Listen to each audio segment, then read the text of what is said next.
Your delivery of each of the lines was really smooth. Thank you for doing that. That was great. I It's get surprisingly hard to breathe whenever you read something like that. Oh, you did marvelous. It's just like, I'm forgetting to breathe and breathe.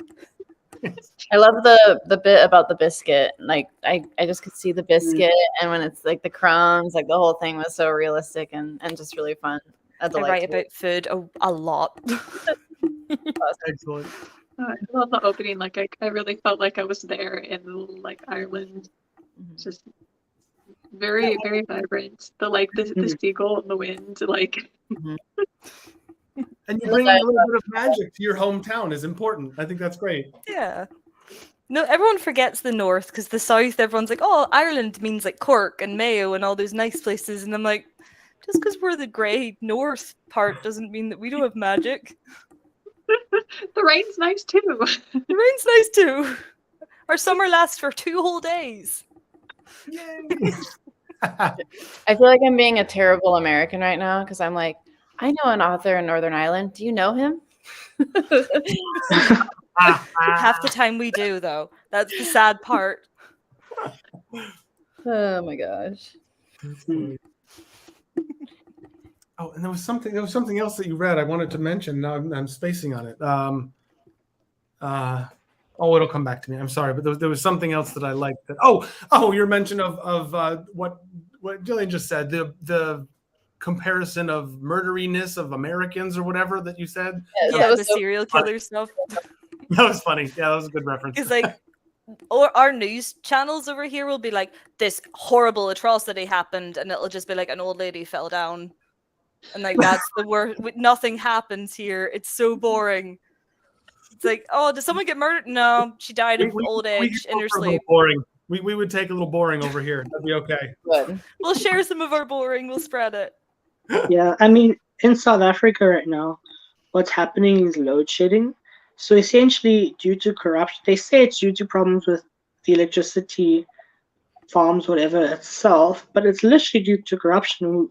We don't have electricity for certain times of the day. So today is from 10, not from 10, I think 12 to 2, like midnight, but it'll be like from 8 till 10, and then from 2 till 4, and then from like 10 till 12, or something like for hours on end. We just don't have electricity. So yeah, so people had to convert to like gas and stuff like that, or just scramble around for food and stuff because you come home from work, there's no electricity, and it's literally this is the way the country functions. I thought I was gonna have to do this interview in the dark today, but fortunately it changed.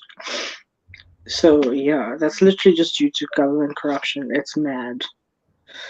That's so scary. Oh yeah, I'm so sorry. Yeah, geez, I mean wow. What about the schools? Do the schools get to keep electricity, or do they have to take breaks too? Schools and hospitals are exempt. Okay. That's good. Yikes. I'm sorry you're dealing with that. Yeah. How long has that been going on? Is this years now? For like months. Okay. It's something that kind of reoccurs every couple of years. So this one's pretty bad though. So yeah, they're saying it's gonna go on for a couple of years, according to them. Well, thank you for being here with us under that stress and frustration and potentially darkness. I'm glad you were able to do this. This is great that you're here with us today. That's why you can write such good classics. You're like literally by candlelight. Literally by candlelight. Authentic. Oh, that's so scary. I hope you're okay. I'm literally sitting here with classics next. I'm sitting here. Look at Jane that. Austen. Look at that. No, not Jane Austen. Jane Eyre. Circe by Madeline Miller. All of them are like next to me right now because I was reading before. That's awesome. Well, Danny or Jillian, you want to read? I'll do it. Yeah. All right. Can I pop you on the screen? Is that okay by yourself? Sure. Let's do it.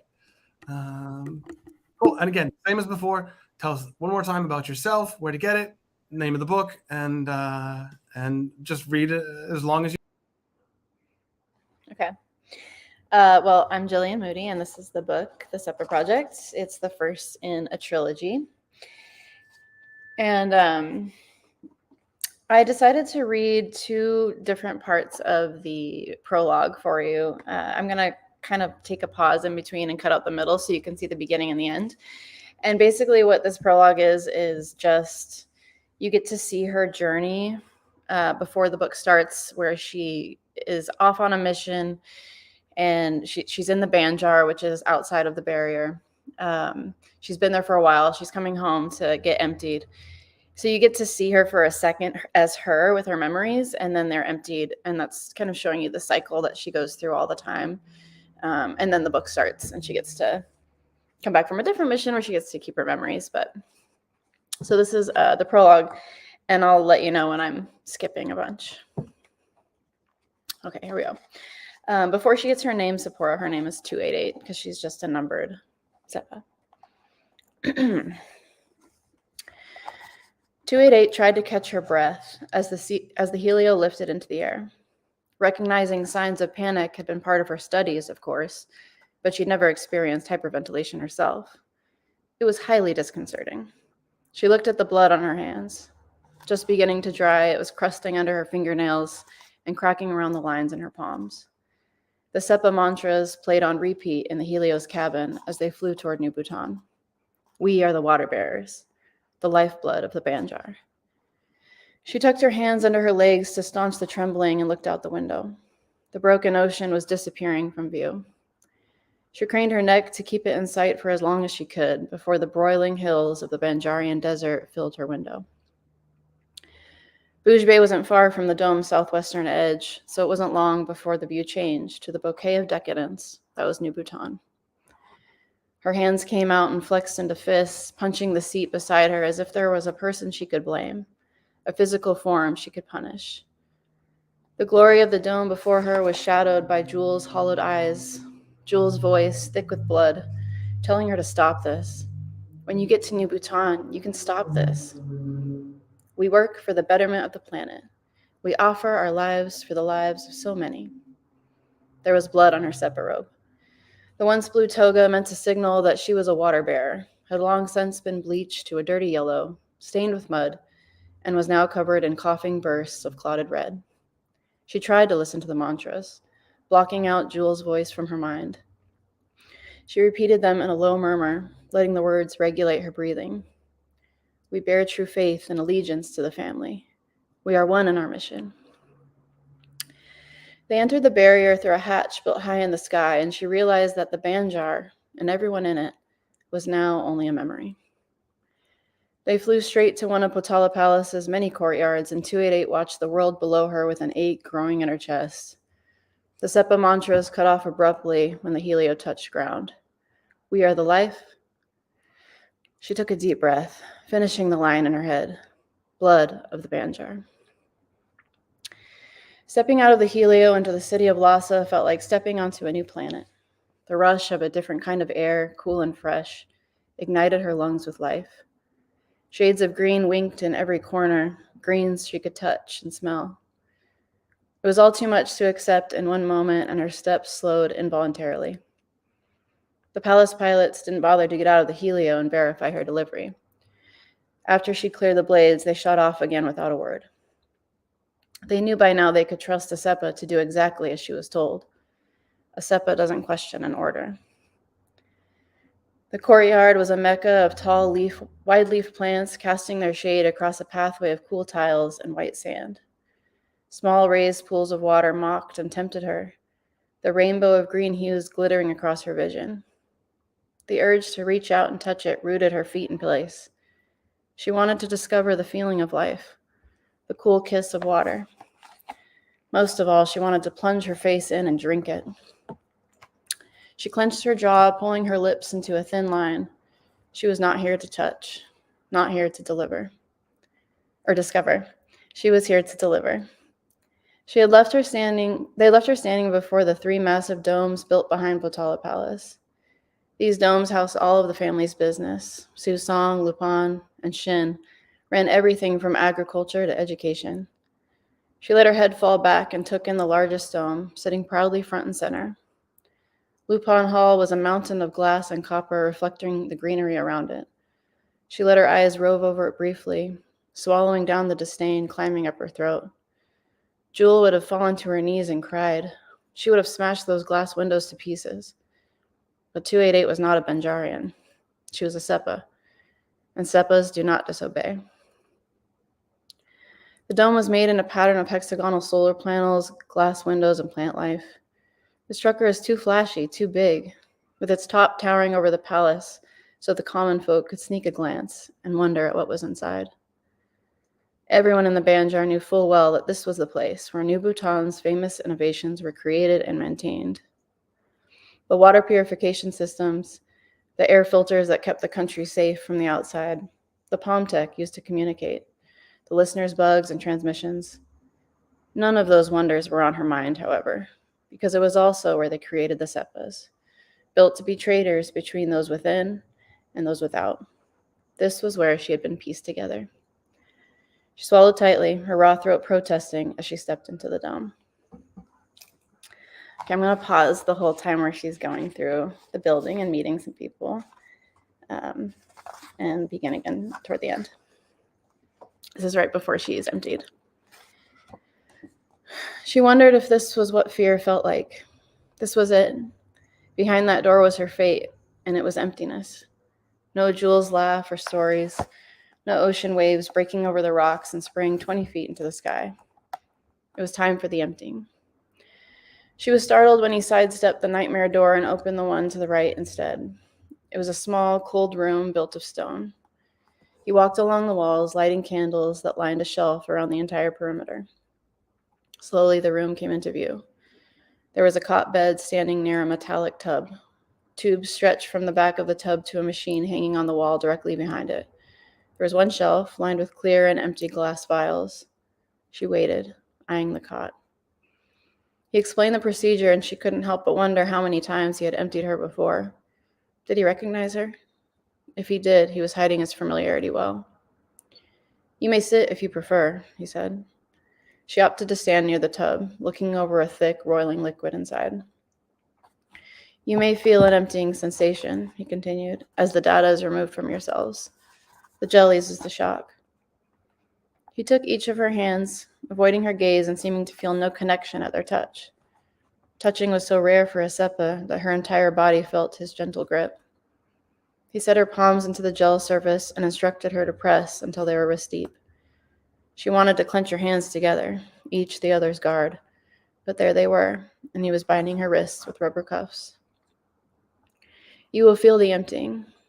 She wanted to know if that meant she would see Jewel drifting away from her memory, like desperately trying to recall a dream. No use asking him. Why waste precious words with questions soon to be answered? She usually had the control, the tricks, to live in the moment, listening, waiting. He opened a cabinet and pulled 2 thin tubes over to where she stood, tapping at the long needles they led to. This was what she existed for. She should be proud to deliver her research, her work. She was proud. At this thought, Jewel's indignation came screaming into her mind. Proud? Suddenly, she wondered if she'd been this docile every time. Had there ever been a trip down this path when she kicked and screamed, fought for the memories she was about to lose? Was Jewel not enough to fight for? She clenched her jaw tight, trying to resist the urge to jerk her hands away and run. A Sepa would never fight. A Sepa would never run.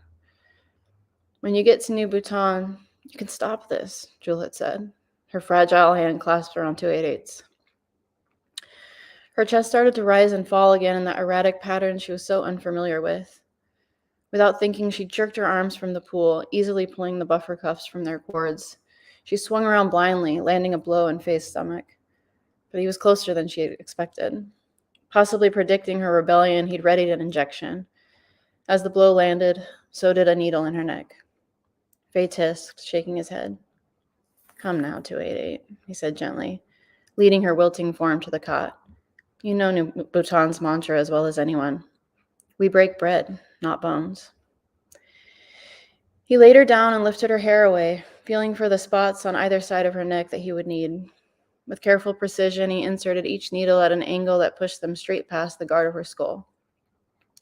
There was no pain with insertion. They had stunted the nerves around the entry points. Her eyes drooped, and she realized that she'd given up the cuffs. There was still pain in her future. As the needles found their target, she was overcome with memories, flashes of jumping rocks along Bengalia's coastline with the broken oceans crashing in the distance. She remembered Jules' freckles, mirroring the stars scattered thick across the sky, the memories fading as fast as they'd arrived. With each disintegrating moment, her body jerked. It wasn't necessarily pain, but something worse, a pulse of grief, of loss that cut into her very being. The red sunsets and Jules' pained eyes were losing their definition. She clung to them, her screams echoing off the stone walls and bouncing back at her until she wasn't sure who had made the sound. With each shock, the memories became more fragmented, cutting her with sharp seconds that fell farther and farther away, until eventually both past and present faded into nothingness, and the room fell silent. She was the 288th Sepa, created to spy on the Banjar and bring her memories back for the ruling family to study. She was trained in physical combat, 5 Banjarian dialects, negotiation, and above all, human psychology. As she moved from family to family, clan to clan, she listened, she watched, she recorded. She brought food and water for trade, building relationships with Banjarians that would give her access to private conversations. After each mission, her memory pockets needed to be cleared.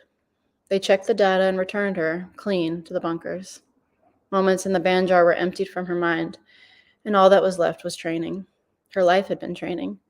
Training leading to this moment when she would accept her first mission. She awoke, ready to start her new life, trained to trade and spy. She couldn't wait to begin. How was she to know that this would be her 11th beginning? That's it. Wow. That ending feeling of yeah, I've done this before. Oops, sorry, I muted you. There you go. That I've done this before, but it's gone, and then suddenly, yeah, I'm ready to do this for the first time ever. That's brutal. Yeah. Oh, I thought I was going to cry there. That was Just really suck your sad. Yeah. That was So really much nice. emotion. Thanks. That's a really strong prologue. Thank you. Really, really strong. I Like, mean, I would be it's like one of the- instantly hooked. Yeah, it's one of the few prologues that actually seem necessary to the story, because I also edit when I'm not reading. And so often I see people put in prologues literally just to, it's like Joko the story, so that we can just be handed information that the writer just couldn't fit into the story. So they were just like, they create a prologue where I just hand feed you this information, and that's like one of the best prologues I've ever heard, because it actually feeds me so much information about the story without it being spoon-fed to me.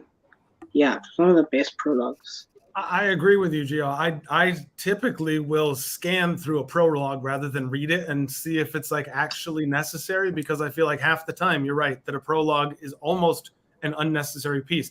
But to give us what you did, Jillian, is you gave us like the classic horror movie where you get somebody gets murdered at the beginning and something horrible, and then you jump to these kids who are in high school and stuff's going on, and hey, what's going on, and then stuff, and you get back to the murderer later, but you've given us an important intro to the story that is going to be different than the rest of the story, but is going to help understand these, in your case, this mind sucking, and yeah, that's wild. Thank you. She didn't have a name, but she really had a personality. Yeah. Like, you could immediately tell her connection to that Jules character and the world around her, the way she reacted to things. I'm sorry, I'm blown away. That was really good. Yeah. You said you were worried about the way that her character seemed sort of, I can't remember what you said, sort of like a thin character until she has the opportunity to develop her memories. And I'm with Landry. I felt like that was, we were right there with her. Every second of her suffering, we knew what she was going through, and we didn't want to go through it with her. It was terrible. So that's awesome. Yeah. Yeah, she'll like what happened there is she spends about a year, 6 months to a year out there having an experience, and then it's taken. and she has to start over. Brutal. That's Yeah. It awesome. feels really Yeah. dehumanizing in a way. Like that feels worse than violence. That Mhm. that taking of a part of her. And she's a robot, a cyborg of some sort, right? Yes, they are crafted. They're human, but they're heavily modified in the womb and as children, and they stay in like these tanks until they're 5, and then they're brought to Sounds life. like a Black Mirror type. Sounds like a really Black Mirror world that she's living in. Cool, thank you. Yeah, appreciate it, guys. Awesome. Thank you for that read. Again, wonderful, wonderful. Is it published through a company or are you self-published? I'm self-published, yeah. Yeah. Awesome. We love celebrating unpublished, self-published indie authors. So yeah, great. Awesome.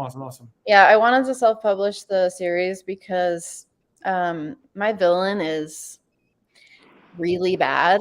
And I didn't want to be limited by someone that was like, you need to make your ending palatable. Because I think I wanted to go a little darker in the 3rd book. So Awesome. I just stuck with wanting to, and I also wanted to kind of learn the whole process of like making a cover and getting an editor and all the things that you have to kind of give away when you try to publish. Yeah. So that was really fun for me. Yeah. Awesome. I've done both. I went indie publisher for my first one, and then my second one I self-published. Self-publishing is way more fun. Really? Way more fun. Yeah. Because there is a lot that they try to do for you. Like I designed my own cover, but they were like, no, we overwrite you. We get this cover. And I'm like, no. You know, like they seem to get more say on things that I was happy with. Like my sequel to that one, I'm probably not going to go back to a publisher with. I would self-publish from now on, I think. Because it's a much better experience. You have control of everything from your design, your actual content of your story. But then if you find problems and stuff, you can just fix it. You don't have to chase people. Like I had no page numbers. I didn't know that it didn't just do that. Yep. You know, Yeah, so I was able to just change it. You know. I actually took my template from Amazon because they're free templates. Like I literally just took the template, pressed copy paste, and the whole book was formatted for me, which was fun. I must It was do a that fun for my time. next one. Yeah, the user friendly Kindle Direct Publishing is so user friendly.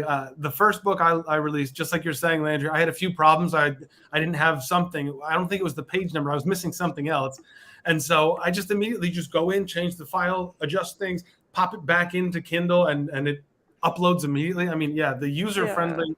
I'm actually just released my 3rd in this series, and the 3rd book I released it in a matter of days from the starting process because I've gotten so used to it. It's so easy now that I've updated it a few times.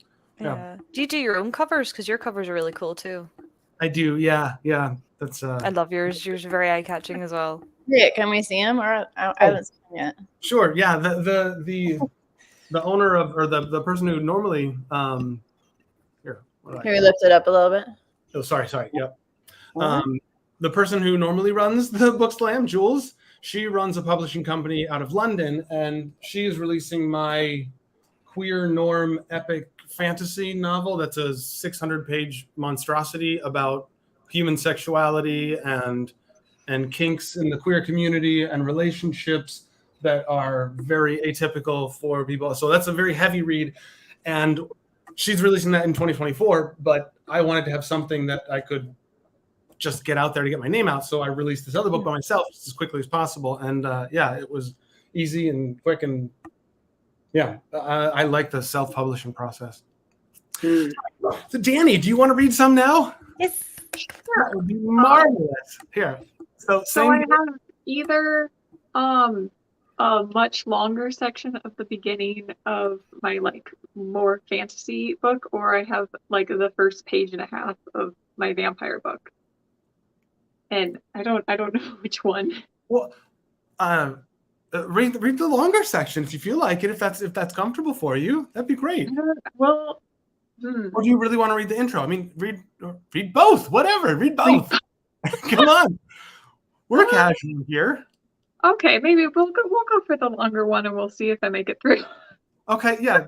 Stay casual, stay relaxed. It's all good. We're just hanging out. And one more time, introduce yourself. Tell us where we can get your book, the name of it, all those good stuff. And let me know when you're done, and we'll pop back on. Okay. All right. I'm Danny, or DM Bryn, and I write queer fantasy and fantasy romance. This is the book I'll be reading the first couple pages from.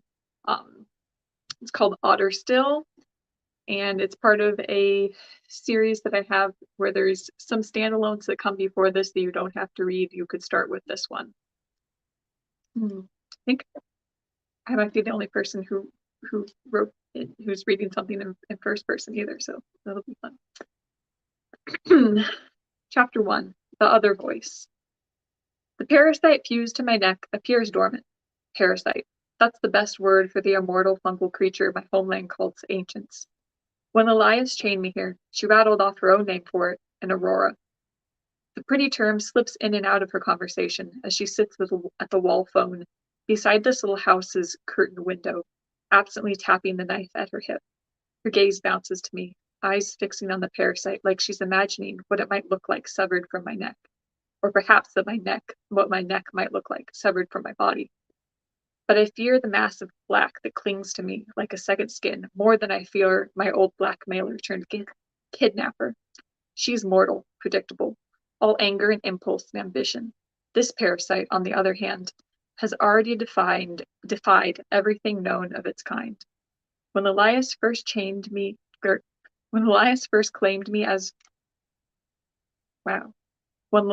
first claimed it as her pet weeks ago and hundreds of miles south, it should have done as every other Aurora has, and latched to a non-sentient host to quietly begin producing the ignites our societies use as fuel. Instead, it decided to cling to me, a human.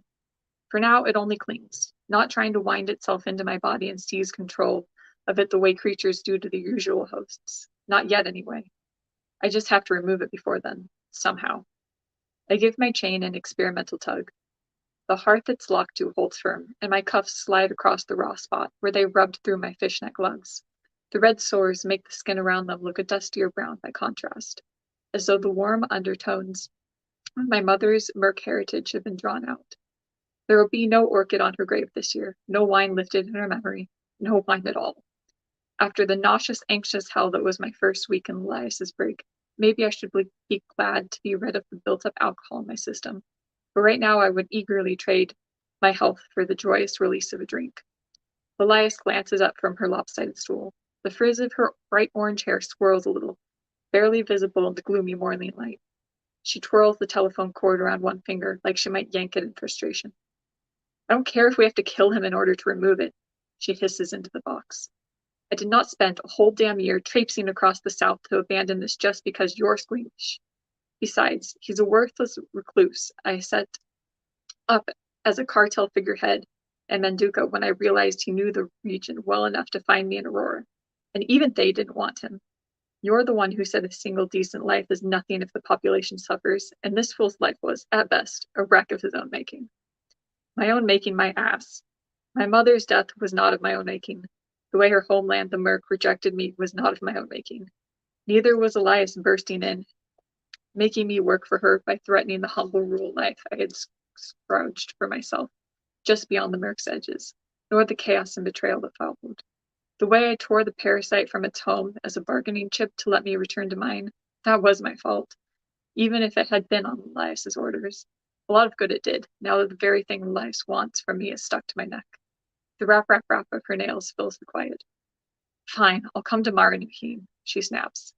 But I'm leaving him in Falkry for now. He's safer here at my brother's house. I'll return to him once everything's arranged. I'll return for him once everything's arranged. She slams the receiver down so hard the whole phone box creaks. Her cheeks are aflame beneath her freckles. I give her a smile that's all teeth. Trouble? Elias curls her lip. Fuck yourself, Reuben. This is your brother's house, then. Shame he'll never be coming back for it.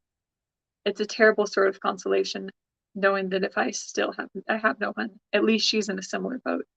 She storms toward me. Her fist rises. If I dodge, she'll throw two in its place. I take the punch across my cheekbone. Beneath the aching black and white stars, the door opens and shuts again. I let my pain stoke the tiny fire in my chest, making it sharp and bright. Get rid of the parasite, get home, never get mixed up in anything ever again. The thought seems to pulse through my face along with the throbbing. My neck twitches. The parasite warms, its rock-hard exterior going soft as silk. My heart slams into my throat, and I twist my head, peeling back the dirty fabric of my collar. A rainbow gleams through the parasite's black form. It brings a flicker of hope. If the creature is finally awake, then maybe, just maybe, I can nudge it free of my skin. Maybe what I've been calling a parasite has been as trapped as I am, awaiting its chance to escape with no Elias to claim it. I prod it gently, trying to push the lip of it up. Its dark, rainbow-strewn body peels back. It feels weak beneath my touch. Each action shaky. The colors dancing along its body flicker. Hold on there, little friend. You can do this. I mutter at the parasite, employing the offhand tone I take with my pet crocodile, and apply more pressure, trying to tug it away by force. It seizes up, and its temperature jumps between scorching and freezing, as though I've short-circuited it. I let it go. It calms, becoming a supple warmth against my skin, its colors faded but not gone. I feel as warm as the creature looks, worn as the creature looks, but I force my shoulders to relax, releasing the tension that is built in my collarbones. What do you need? How can I help? I keep my voice composed, but my heart wants to scream until the windows of the small house shatter. It brushes against my skin, a touch I feel all the way into my bones, as though it's prodding the place where my despondency lives. No words come from it, nothing I can discern as speech, but there's a twinge of desire I know from every creature I've saved. That aura of desperation, of hopelessness, exhausted need. After everything I've been through, all the betrayal and abandonment, I should be skeptical of this creature, this parasite. It's no animal. I can't apply to it the simple laws of trust that my pets follow. But there's a creature in need of my help. How can I say no? As though the thought opens chink in my defenses, the parasite leaps in. Its presence turns intimate, like a foreign tissue wrapping through my organs, a rock thrown into my river, an alien leaf in my canopy. My energy snaps and wanes. A rush of dizziness turns my vision blotchy, and the fever beneath the parasite rages again. I scream. The parasite unravels 2 tendrils from its body, long and flexible. They lunge for my wrist cuffs and take hold. I yank my hands toward my lap, but the parasite's touch is like a vice. Now see there. We don't even have a safe word. I give a faint laugh, but the crude cover-up for my despair holds no humor. Parasite's tendril arms skulk along the cuffs, and it slides into the locks. A pulse runs through the creature's entire body. The lock clicks open. I stare at it, caught in the pounding of my heart and the slow release of the parasite's tendrils back into its body. The flourish of color within it fades. My vision rights itself, my fatigue trickling away. The cuffs fall from my wrists and clatter at the floor. This time, when I touch the parasite, there's awe on my fingertips. Awe in the proper sense, the kind of fear that blooms bright and settles like a blanket. I feel as though I should thank you, but really, we're not at that point in our relationship yet, I muttered, releasing some of my dread into the brittle words. The parasite hasn't left me, it hasn't left my skin, and it hasn't left my mind either. Its presence sits there like a shadow in my periphery. An odd spark of frustration tickles in my chest, followed by a memory 3 decades old, the voice of my mother, whispering me away from danger. Go, Ruby, run. All right. Hopefully that wasn't too long.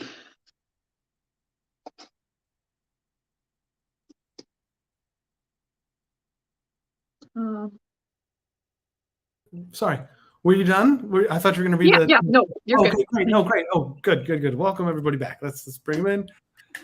I was, oops, sorry, I'm muting people trying to get in. There we go. I was totally sucked into that parasite thing. I didn't know where we were going with that.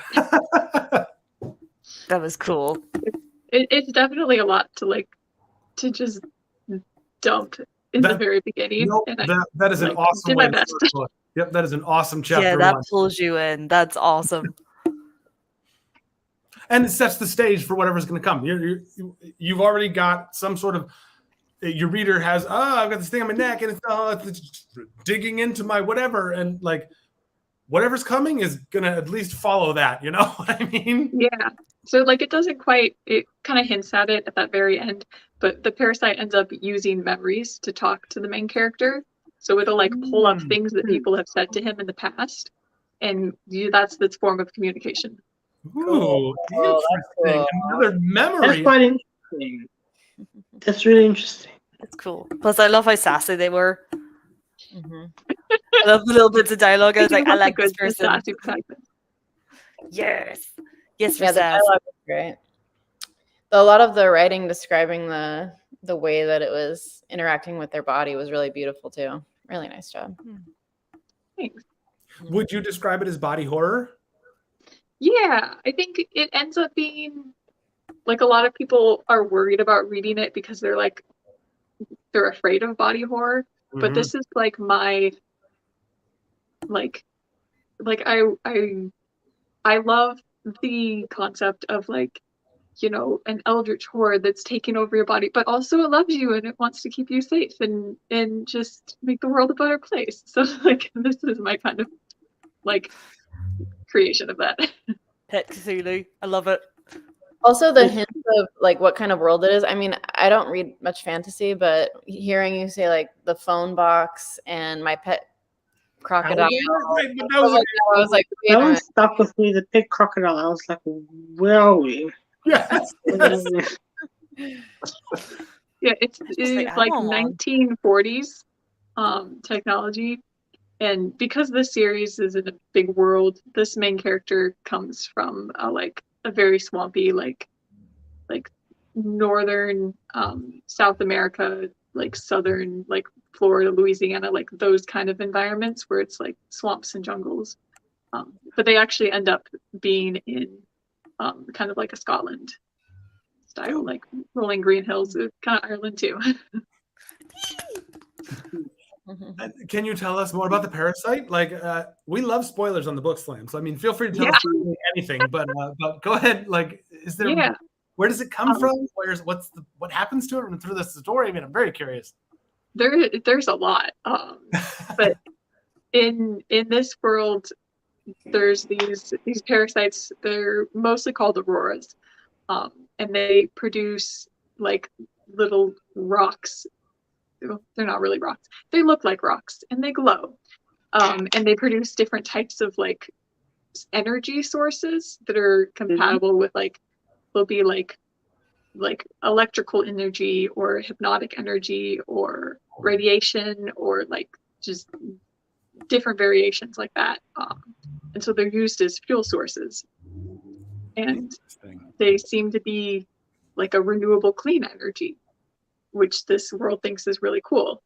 Except that what they're doing with it and using these energy like stones that the auroras create is that they realize in this book that it's actually killing the auroras, that they're pulling out all of the energy from the world that the auroras came from.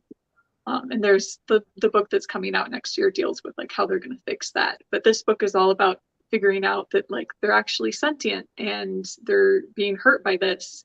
And the one that's latched itself to the main character is like trying to save their species and is hoping to get his help. And maybe even if it has to like take over his body to do it, it's like we're gonna fix this. And he's not along for the ride at first. He just wants to go home, but he gets there. Wow. I love that. Wild. Yeah, totally wild. Does it get a name? The Aurora, the parasite. Yeah.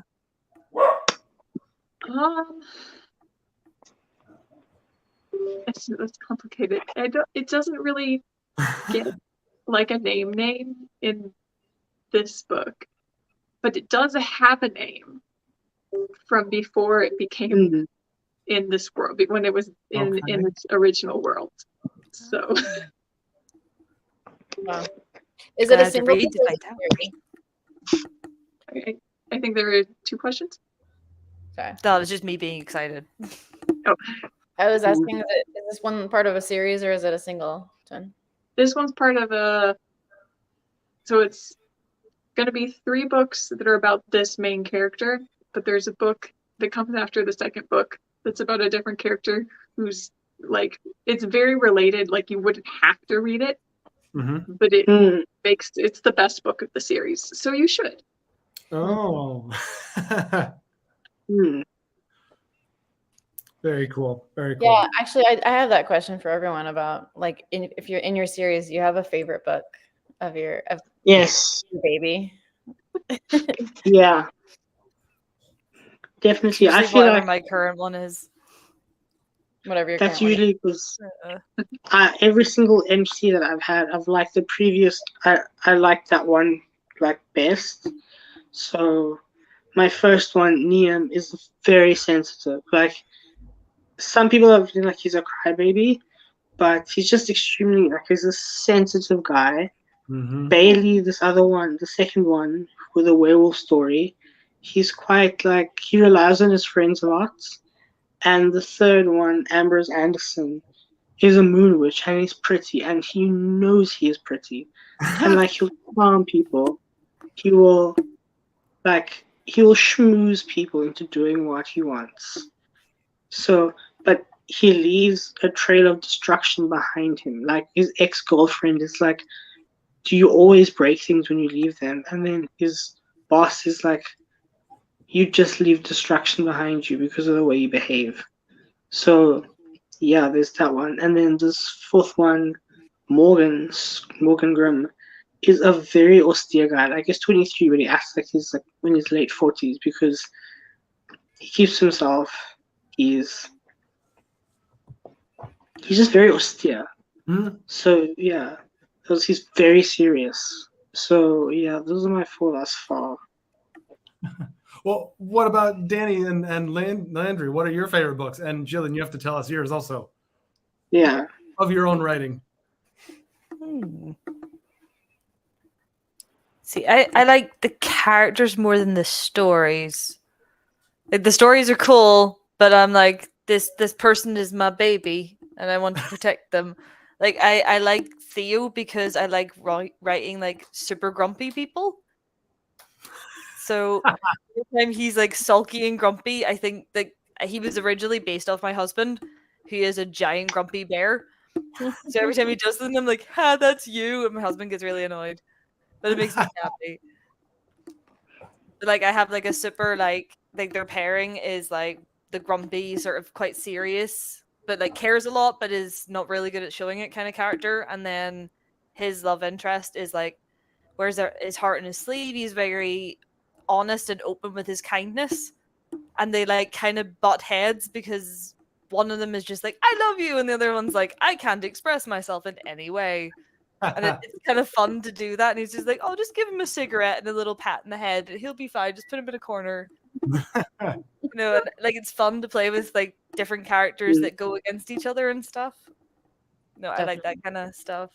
And I love knowing that you took inspiration directly from somebody close to you in your life. That's awesome. Yeah, at first it was like a joke, and then afterwards I'm like, no, this is just you. Every time he does something that like gets on my nerves, I'm like, oh, I'm gonna write that down. And he'll read stuff because he's one of my beta readers because he's one of these people that's read since he was new age. So he's very good at finding things that he's like, did I do that? And I'm like, yes, you did that. You did that. But he's also very cruel. He'll just circle something and it's like, is this meant to be as gay as it is? And I'm like, yeah, it is. Yeah, it is. It's fine. Mm-hmm. Like, okay. I was just making sure that you wanted to be that gay because that's 10 out of 10 gay. And I'm like, oh yeah, that's supposed to be 12, but we'll tone it down. Tone it down to a 10. Kinsey scale 7, right? Yeah, like you knock the scale away. Build a new scale, a gayer scale. Well, with mine, I think that the first one, this one is like really fast-paced action mystery. It's like once you get to the like 5th chapter, it's like crazy. And so people really liked that pace of it, and I liked that kind of book. I found a copy of the second one. Yay! Yeah, this is the second one, Rising. I love the thematic covers that all match. That's great. Yep. This one is my favorite, even though it's really chunky. Mm. It is Yeah, it's 560 pages. But it's my favorite because like this one is, you're just getting to know them. It's really fast paced. And this one is a road book, like a journey book. And all the characters, like you were saying, Landry, they go off in different pairings that you wouldn't expect. Like you see, you're putting characters together that weren't together in the first one at all, and they're going on these separate journeys. And it was just so fun to get to know the world and get to know the characters in this one. I don't know if you guys have read Wicked, but Yes. okay, cool. My first dog's name was Elphaba. Oh my gosh. Well, my favorite thing about the second book was when you find out that under the city there's this whole other like prison down there, and that's what I wanted to do with this one. I wanted to be like, hey, you remember this world that you met here? Look at all this other stuff that's happening underneath it. You know what I mean? Love that. So yeah, that's why the second one's my favorite, even though I should be plugging this one because it just came out. My favorite, sure. Well, is your series, it's required to read the first books, right? So you've got to have people encouraged to read the first books. Yeah, you gotta. Yeah. So I have a question. I have to buy all 3. Oh no. Go ahead, Gio. So how do your characters relate to your world? Because in my world, like I've told you, it's Victorian England, but there's different like facets of magic. For instance, there are witches. Like a witch is someone who has hereditary magic. So if you are a witch, your child will be a witch, but witches can only have one child. And if 2 witches have a child with each other, that child will not have magical ability. The bloodline ends there. And like there are fae, which are children of third children, but fae can sometimes just transfigure into fairies. Fairies exist in our world as well, but they're very few and far between. Like there was a war between witches and fairies, and like the fairies were nearly driven to extinctions, but they can sometimes manifest. In the 5th novel, there's also a fae, and he's just like, oh, I'm gonna get my fae power, and then he just transforms into a fawn. And like a fawn is this like half man, half goat. It's a species of fairy, completely involuntarily and for no reason. He just becomes one. And there are wizards they're normal people who gain magical ability through lodestones or like through an enchanted artifact like Excalibur or enchanted that a wizard, and they're demons. So there are miasmas that are just like pits of dark magic, and then from them demons arise. And so it's kind of like culturally, it's usually a witch's job to deal with a demon. And so close the miasma. So witches are like protectors of towns. Like if you want to have a consultation, you'll go into the house and ring the bell, and then you're like, this is magically wrong with the place, you need to fix it.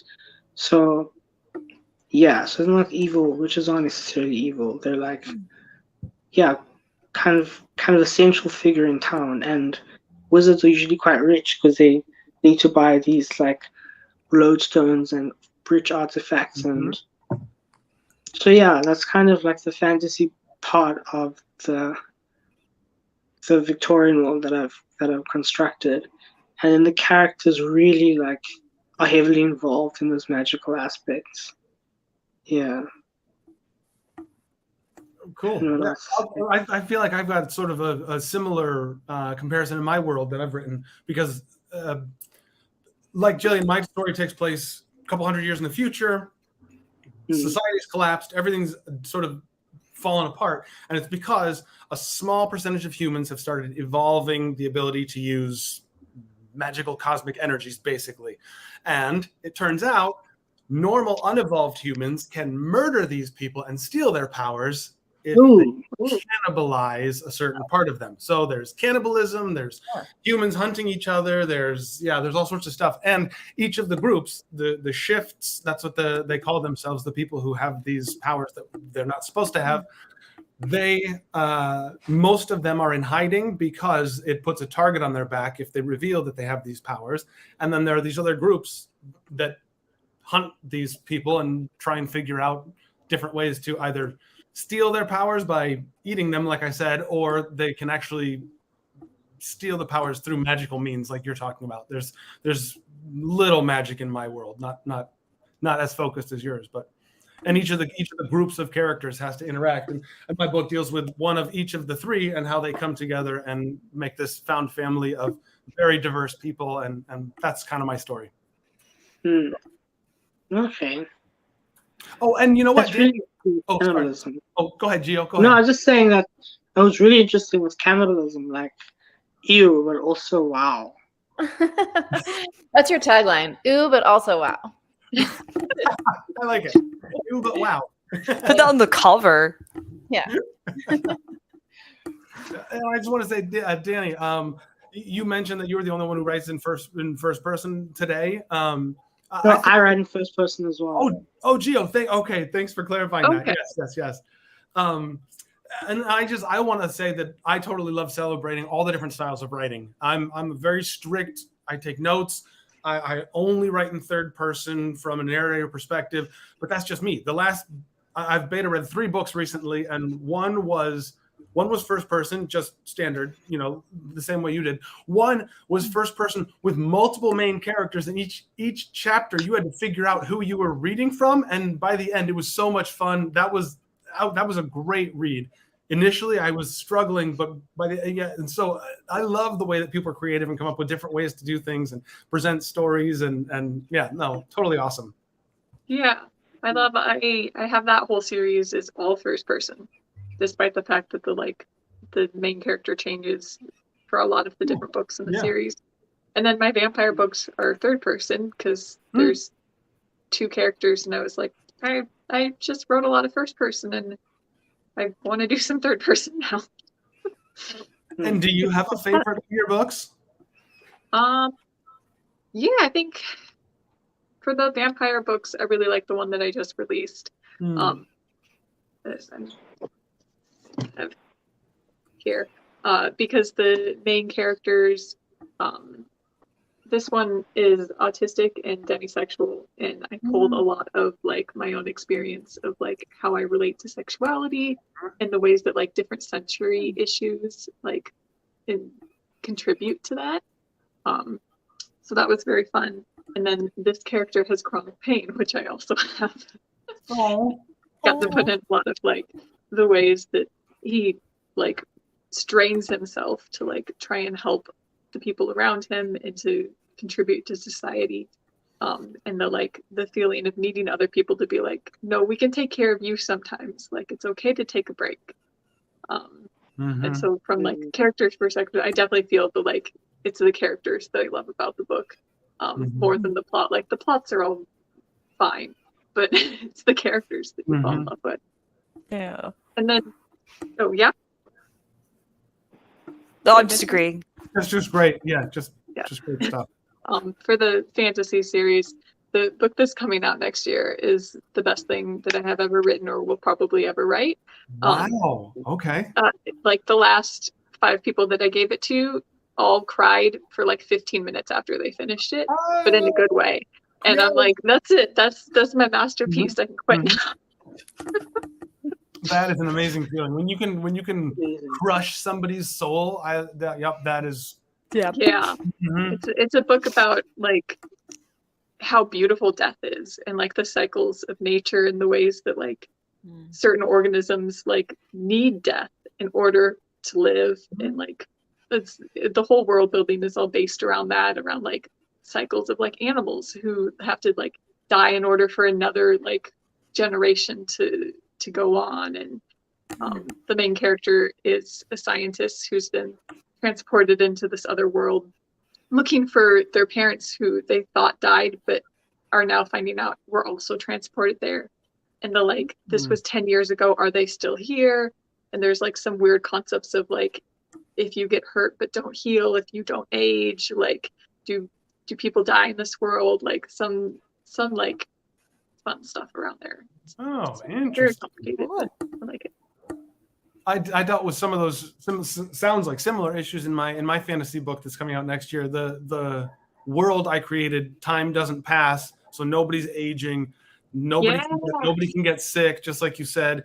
But there's also nobody can give birth. No children are being born. Nobody ages out of anything. Nobody ever dies. Yeah, it was an interesting concept. You need that change in order for like society to move forward. Otherwise, you get stuck. That's kind of the theme of the book, is trying to figure out how to change when everything's. Yeah, that's cool. That's very cool. Love it. Well, this has been such a marvelous conversation. Sorry, Jillian, you have something to say? Sorry, I'm just jumping. Oh, no, I'm good. Okay, no, this has been so wonderful. Do you mind if I read a little something? Would that be okay with you? Oh, go on. All right. Well, let me do the same thing one more time and put myself on here. I'll introduce myself and do all the same things again. So I'm Adam Andrews Johnson. I've got 3 books out now. I'll read a little bit from the first one, the Mantis variant. All my main characters are either women or queer characters, and just because I love the representation that I feel like has always been missing. So we're gonna jump into this chapter partway through the story. We're gonna pick up with Agril, who is one of the characters who I mentioned a few minutes ago, who she was inadvertently forced into cannibalizing someone and stole their powers, but she did not want to. And so she's spending her entire life trying to do good and make up for the stuff that she feels like is horrible. She grew up in a terrible cult, so all that stuff is important. She escaped. She's awesome. And mostly we're going to pick up with her, finding out what's going on with her. So chapter 19, Theolin. I'm going to read from my computer just because it's a little easier than the book over here. Agril and Lahari were both shuffling through the short tunnel that led out above the waterline, and they were surprised to hear the sound of muffled voices echoing into the mouth of the tunnel. Agril turned and asked Lahari, "What is that?" "It sounds like people talking. It sounds like shouting." They came to the opening, and Agril stepped out onto the stone path below the railing along the walking trail. A man was standing on either side of Lahari's stepfather, and the two were menacing him. One was holding a pipe, and he jabbed the end against Theolin's chest. "I don't believe you," the attacker sneered. "It's true," Theolin pleaded. "I don't have anything. I don't have any money." The other man was holding a chain, and he whipped it at Theolin. The metal links slammed against his shoulder and back, and Theolin cried out in pain. He fell to his knees. "Fuck him up," the man shouted. Lahari peered over the edge of the path as the assailant swung his pipe overhead. "No!" she screamed. Everyone except Agril was then surprised. The pipe did not move. Her fingers were wrapped around the metal, and her thin arm would not budge, and the man tried to wrench his weapon from her grip. Then it was Agril's turn. The man's fingers were like soft dough as the pipe was ripped from them. Agril pulled her arm back with such force that as she released her hold on the makeshift weapon, the pipe flew whistling through the air clear across Widdershin's Bay. It slammed against the opposite rock wall with a ringing clang that echoed out over the water. The man was next. Agril grabbed his waistband and tugged. In the same manner as the pipe, she hurled him out over the bay, and he fell with a splash into the deep water. Then the chain hit the side of Agril's face and wrapped around her neck. In an instant, she hunched down and launched herself straight at the other attacker. She slammed into the man with such force that he flew back, and his body crashed against one of the stone walls. He crumpled to the pavement. Agril reached a gentle hand down to Theolin, and he looked up at her like he was staring into the face of a goddess. She carefully helped the bruised and bloody man to his feet, and Agril held Lahari's battered stepfather close to him to keep his balance. "This is all my fault," she exclaimed. "I shouldn't have stayed below talking with your daughter for so long. I was just trying to get to know her, and I left you up here, and you were attacked. I should have come up sooner." "You're one of them?" Lahari whispered from where she peered over the edge of the footpath. "You're a fucking messiah?" Agril turned to her, and her eyes filled with tears. "I didn't know," she choked. "A week ago, I didn't know how messiahs become this way. All the mysteries of the community were kept secret until I was in the middle of the ritual. That was my cousin they killed." And I'm going to stop there because that is a little bit of spoilery stuff. And yay. So, welcome back. Thank you for letting me read a little smidgen. Fun. So, yeah. So she's become much stronger than she realized. And yeah, she just saves the day. That's so And that's visceral. how I it like really that. got me. It was like it really got me right into the action. There's no dallying. Kind of just I was put right into the action, which is good. It's one of the few times it's good because usually I tell people don't go right into the action, build the character first, then go into the action so I know who I'm rooting for. But that one put me right there, and knew who I was rooting for. Really good. You're right. I totally focused on the action. And that's what I did in the very first chapter. It's the ceremony that she has to go through, and you immediately are like, "Holy shit, this is terrible." You're on her side. You know exactly who the bad people are in the scenario. Yeah. So I'm glad you took the action. So she's in the cult. The cult is the one that has her do the ceremony. Yes. And does she know that it's her cousin when she does it? At the beginning, she's brought into this chamber, and then they drag the cousin chained up and bring him in before her, and she doesn't know what's happening. And then they cut his head off right in front of her and cover her in his blood, and then they make her eat part of him. And yeah, it's a pretty strong start to the book. I warn everybody. People know what they're getting into then. But you know what you're getting, because then when you come across the other corpses later in the book, you're like, oh, he set the stage right away. You know, we know what's going on. We know where all their heads went. I'm really fascinated by cult culture, so that was really intriguing to me. I've been like you said, fascinated. I think that's a good word. I've watched lots of documentaries. I grew up in a very religious, repressive, sort of sheltered home, and my queerness just exploded from that. So yeah, but Same. yeah. So yeah, I put some of that in there. Had to get some of that religiousess as the villains. Very cool. Awesome. Well, thank you so much for letting me read, and thank you all for reading. Do anybody have anything else or any announcements they'd like to talk about? Any events coming up this summer? Any stuff? Any other books being released soon? Yeah, tell us. My novel, Third Time's a Charm, is free actually for the next couple of days. Cool. On ebook. So if you guys want to get more into vampires and fantasy lands and stuff like that, and real character-driven stories and like some good prose, then definitely you can download Third Time's a Charm free. Yes. And yes, there is a way for the chat to have your links. I would love for you to put your links in the chat, just like Jay just said. There's some way to get it to pop up on the screen, but I don't know how to do that. I'm sorry. So yes, put your links in the chat. I'm sorry, I should have mentioned that before. Jules does a great job leading all these things and saying all the important stuff that is normally supposed to be said, and I'm just like winging it here. So thanks for bearing with me today. Right. That does remind me of this one is 99 cents right now for the ebook. Just for like the next 5 days, I think, until Friday. Awesome. So we've got a free book. We've got a 99-cent book. Yes, get out there, download the books. That's awesome. We've got links going into the chat. I think there's some way for me to put that into because we're live on YouTube right now, even though the first half of the video didn't go live because I am an idiot with this tech stuff. And there's some way for me to put this into, oh, come on. How do I do this? Oh, wait. Is this it? Up. That work? Hey. Okay. So bear with me, everybody. I'm going to put everybody's contact and links into the chat real quick on the YouTube channel. So if you're watching us on YouTube, you will be able to see these links live. I think it might also be on. We're live on Facebook and possibly on LinkedIn also. That's sometimes where we are. And yeah.